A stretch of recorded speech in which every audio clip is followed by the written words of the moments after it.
and welcome to the Free State Arts Festival. I'm Ricky Meiberg, and today with us in studio we have Butholezwe Nyathi. Welcome. Thank you, Ricky. It's my pleasure to be here. So you are the founding program manager at the Amagugu International Heritage Center. Yes. What does your work involve? Well, thank you very much. Allow me to start by expressing my gratitude for having been invited to be a part of the Free State Arts Festival. I've been to South Africa many times before, but it's my first time in the Free State. I'm liking this the place. It resembles my city of Bulawayo, where I come from, in Zimbabwe.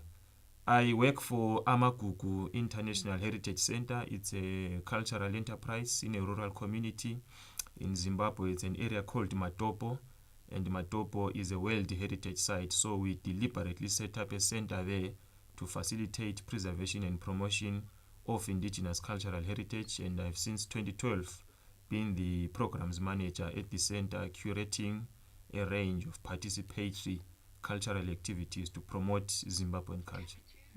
And Sami, you have a master's degree in development studies. How does this relate? How does your degree relate to the work you do every day at the Heritage Center? Thank you very much. Well, for me, the motivation is that whatever work that we do should ultimately lead to the empowerment of the rural woman, man, and young person.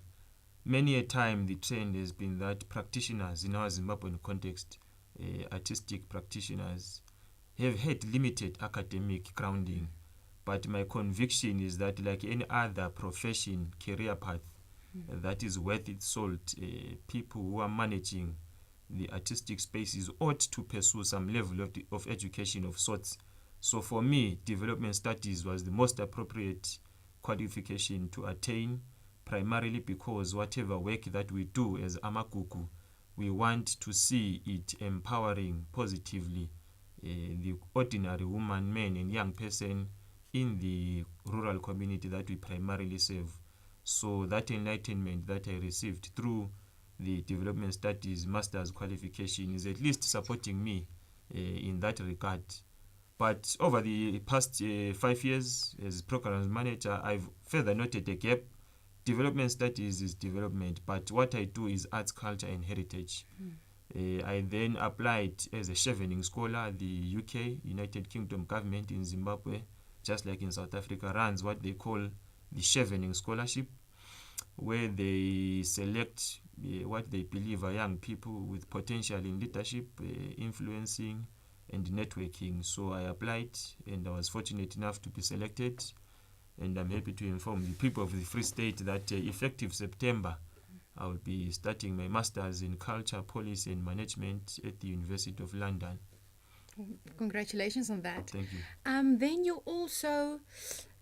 you are promoting the minority cultural movement. Sure. Exactly what is that? What do you do? Well, first and foremost, I belong to a minority tribe in Zimbabwe.